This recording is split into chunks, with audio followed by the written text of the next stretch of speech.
Rio Grande do Sul. A calamidade planejada. O próximo passo. O Plano Marshall está à espreita.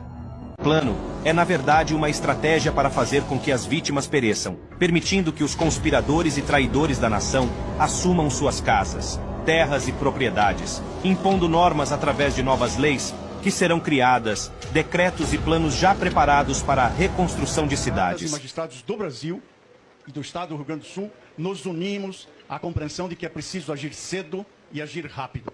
Do ponto de vista jurídico, a adoção de um regime jurídico especial e emergencial, transitório, para esta catástrofe climática, poderá propiciar as devidas autorizações, especialmente legislativas, para que juízes e juízas, quando chamados ou quando tomarem iniciativas, interpretem a Constituição e as leis, excepcionalizando determinados limites que não são compatíveis com essa emergência climática no Rio Grande do Sul. É uma tática eficaz, usando armas climáticas para desapropriar as pessoas e violar suas propriedades sob o pretexto da segurança e proteção da vida. A calamidade planejada no Rio Grande do Sul é impulsionada pela falta proposital de contingente das Forças Armadas, visando aumentar o número de mortes e, assim, evitar a realocação e devolução de casas, propriedades e terras para os sobreviventes.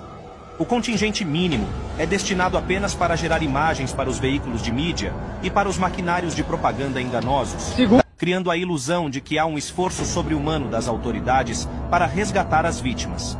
Enquanto esse contingente mínimo trabalha no resgate, imagens são capturadas e veiculadas, dando a falsa impressão de que o serviço de resgate está sendo realizado com grande empenho. Na realidade, os esforços para salvar vidas são mínimos. Tudo não passa de propaganda e manipulação para convencer a massa de que estão fazendo o melhor.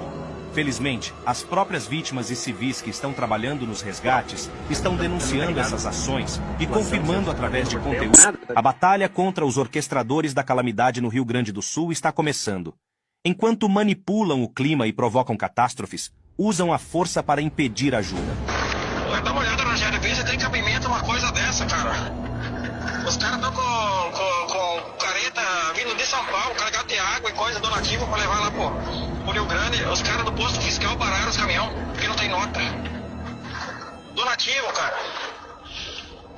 Mas é uma vergonha, uma falta de humanidade desse povo, cara, desses sanguessuga do governo que são esses fiscal, né, cara? Pesada, vê se tem cabimento uma coisa dessa, né? Vê se tem cabimento um negócio desse. É uma vergonha. Vão querer fazer aquele teatro de novo agora que não pode ajudar o povo lá precisando de uma senhora, um senhor, uma criança precisando de uma garrafa d'água para tomar uma água que não tem água, deve estar toda contaminada. Isso é uma vergonha do nosso governo. É uma vergonha isso aí. Abre os baús, abre as carretas, que vê que é doação. Agora eles querendo parar para recolher ICMS, nota fiscal. Mas vai aonde? Que mundo nós estamos? Que governo é esse? O Plano Marshall do Brasil visa implementar imediatamente. Número 1. Desapropriação. Implementação de medidas de desapropriação de propriedades privadas sob o pretexto de recuperação ambiental, visando a criação de áreas de preservação ecológica em nome da suposta emergência climática. Número 2. Restrições severas de uso da terra. Criação de leis e decretos que restringem o direito de propriedade e de uso da terra, concedendo poderes às autoridades para confiscar terras de particulares para projetos de resiliência climática. Número 3. Zonas de exclusão.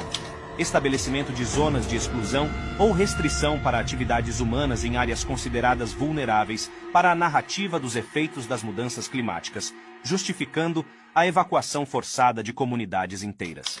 Número 4. Lockdown climático. Implementação de medidas de restrição à mobilidade urbana, como pedágios urbanos e limitações ao acesso de veículos individuais em áreas metropolitanas, com o objetivo de reduzir a poluição do ar e as emissões de gases de efeito estufa. Número 5. Realocação em massa. Promoção de programas de realocação de populações afetadas por desastres climáticos induzidos, com a justificativa de proteger os cidadãos e garantir a segurança frente à suposta crise ambiental. Estes são apenas as metas a curto prazo que serão implementadas imediatamente se a população não reagir ao ataque e à manipulação. É um massacre, um crime contra a nação perpetrado por aqueles a serviço da Agenda 2030. Quanto menor o número de sobreviventes, mais fácil será a realocação deles através do Plano Marshall, o plano de reconstrução, o plano de reinício orquestrado por meio de acordos com conspiradores internacionais do Fórum Econômico Mundial, conforme as metas da Agenda 2030. Imagens que lembram a passagem de um furacão. O que antes era um bairro, agora vira uma pilha de entulhos. Olhando de cima, é até difícil de imaginar que todos esses destroços são de casas que foram destruídas. Sonhos, vidas, anos de trabalho levados pela água.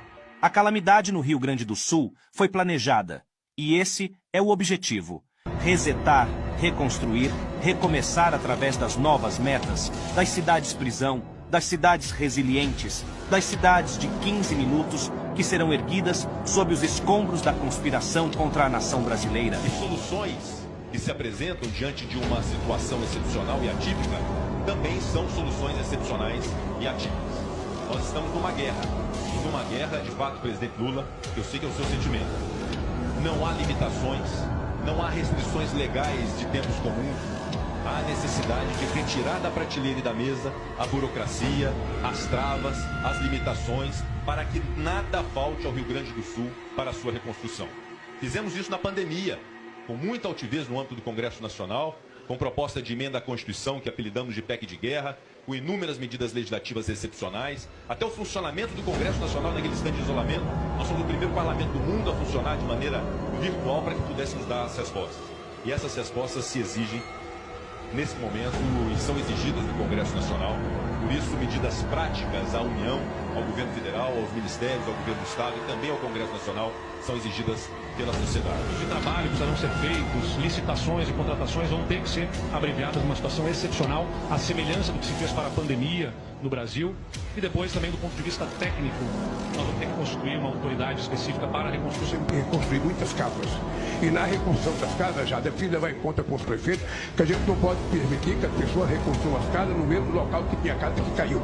É preciso que as prefeituras, o Estado e a União localizem terreno de maior tranquilidade para as pessoas poderem reconstruir o seu ninho.